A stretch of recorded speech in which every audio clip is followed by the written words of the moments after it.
Selamat datang channel Trading for Better Life. Di video ini saya coba analisa satu emiten yang 1 minggu terakhir ini mulai mencoba bangkit dari downtrendnya, dan laporan keuangan tahun 2024 untuk laba bersih dan pendapatannya masih oke. Bagaimana potensi saham ke depannya? Yuk kita coba pelajari analisanya di video ini. Semoga analisa diberikan ini bisa bermanfaat dan membantu teman-teman dalam mengambil keputusan. Untuk teman-teman belum subscribe channel ini, bisa tekan tombol subscribe agar tidak ketinggalan informasi dan analisa saham terbaru kan diupload setiap harinya. Di video ini saya coba analisa saham AALI yang bisa kita lihat 1 minggu ini sebenarnya terpantau mencoba untuk bangkit dari downtrendnya. Dan jika kita perhatikan, sempat AALI melemah dan turun ke sekitar harga 5.600 sampai 5.650. Setelah menyentuh target harga ini, AALI mulai sideways dan berhasil rebound. Jadi pada tanggal 14 Februari, AALI sudah naik lumayan tinggi. Hari Senin masih lanjut naik, tapi jika kita lihat hari Jumat memang turun 0,84% ke 5.900. Dan secara candle, garis EMA50 saat ini sekitar 5.975 ini masih berupa daerah resisten. Padahal bisa kita lihat pada perdagangan hari Jumat AALI openingnya di atas, di sekitar 6.075, tapi kembali gagal break garis EMA50 dengan candle misalnya lumayan solid. Jadi cara pergerakan, selama gagal break garis EMA50 atau minimal bisa naik di atas 6.000, AALI saya lihat masih ada potensi untuk melemah. Dan jika kita perhatikan broker summary, asing hanya melakukan sedikit distribusi. Dan jika kita perhatikan pergerakan asing dalam beberapa minggu terakhir ini, asing semua sudah mulai masuk akumulasi. Apalagi pada kenaikan 1 minggu ini, asing mulai masuk dengan jumlah lumayan besar. Dan jika kita lihat pada penurunan hari Jumat ini ada distribusi. Jadi karena cara candle masih belum berhasil break garis EMA50, saya lihat AALI minggu depan masih ada potensi total koreksi menuju 5.800 yang saat ini masih berupa daerah supportnya. Dan kemarin kalau pemberitaan dengan judul AALI masih mencatat laba 1,14 triliun sepanjang tahun 2024. Jadi secara laporan keuangan tahun 2024 sebenarnya masih oke, laba bersih masih naik walaupun tidak tinggi, pendapatan juga masih naik 5% lebih. Dan secara teknikal sebenarnya saat ini sudah mulai membaik. Ya, walaupun gagal break garis EMA50 tapi terpantau minggu depan AALI kuat berada di atas 5.800.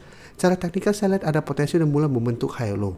Jadi untuk yang sudah dapat di sekitar 5.600an sampai 5.800, saat ini belum take profit di sekitar harga 6.000an, menurut saya saat ini masih bisa di hold selama saham AALI tidak turun ke 5.800. Jadi selama masih kuat di 5.800 masih ada potensi AALI itu kembali naik atau rebound mengetes garis EMA50 sampai 6.000.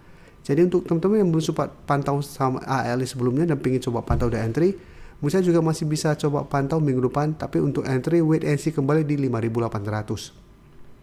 Jadi jika terpantau berhasil bertanda rebound, saya masih menarik untuk coba entry dan swing atau hold saya terus selama 5.800 tidak tembus dengan target hijau di garis EMA 150 yang saat ini di sekitar 6.200 sampai target hijau di 6.300. Dan sekarang kita coba lihat saham LSIP.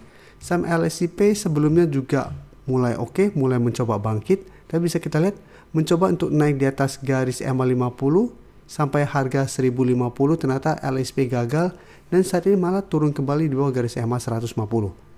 Dan setelah turun bawah garis EMA 150, LSIP juga gagal bertahan di atas harga 1000. Sehingga cara pergerakan saat ini LSIP masih akan sideways cenderung downtrend.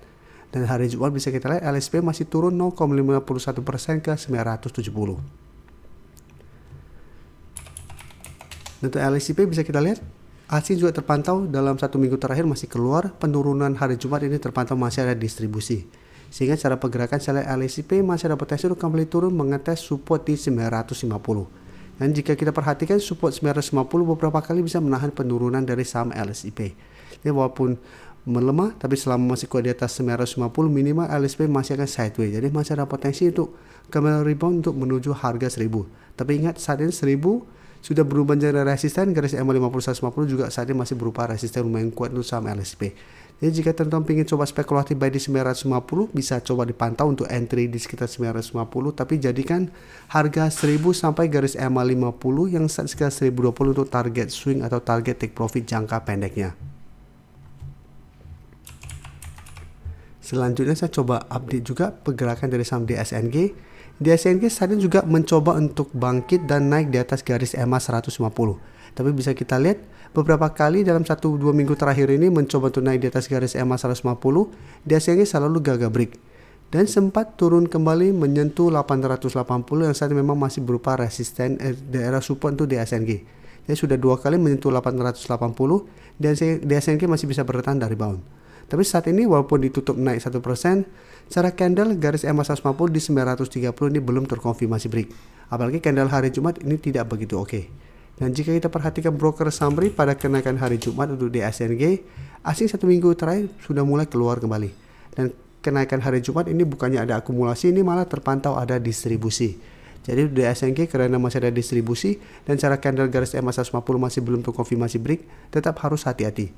Jika terpantau minggu depan masih gagal naik di atas garis EMA 150, cara pergerakan setelah DXNG masih ada potensi untuk kembali turun menuju 880. Jadi teman-teman ingin coba entry saham DXNG, wait and see dulu. Tunggu konfirmasi DXNG berhasil break 950 dengan candle lumayan solid, baru coba ikut entry. Dengan target swing jangka pendek di garis EMA 50 di 975 sampai harga 1000. Yang saat ini masih berupa resisan psikologis untuk DXNG. Dan sebaiknya jangan entry apabila DXNG ternyata hari Senin kembali melemah dan turun bawah 930. Dan selanjutnya sangat coba analisa juga saham TAPG. TAPG bisa kita lihat secara tekniknya memang lebih oke daripada DXNG. Kan TAPG saat ini garis EMA 150 di harga 765 ini sudah berubah menjadi support. Tapi garis EMA 50 di harga 785 sampai saat ini masih berupa resisten yang jika kita perhatikan beberapa kali sempat menahan kenaikan dari saham TAPG. Jadi cara pergerakan ini masih sideways.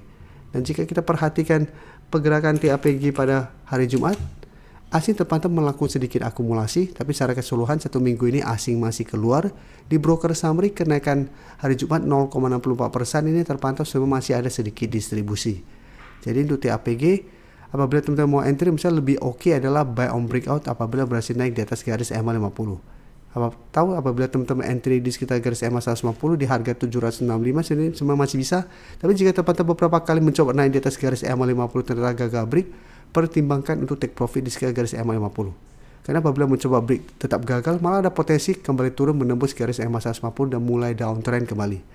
Jadi jika terpantau gagal bertahan di garis EMA 150, maka TAPG akan downtrend dengan target penurunan terdekat di 750 sampai target lebih jauh sekitar 720.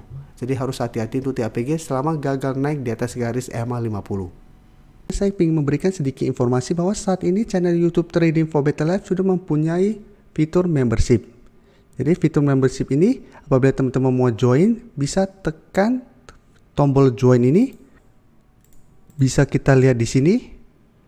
Cukup dengan 29.900 atau 30.000 per bulan, teman-teman akan menjadi bagian atau member dari channel YouTube Trading for Better Life.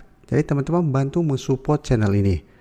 Dan dengan menjadi member, teman-teman akan mendapatkan live streaming setiap hari Minggu pada jam 9 malam.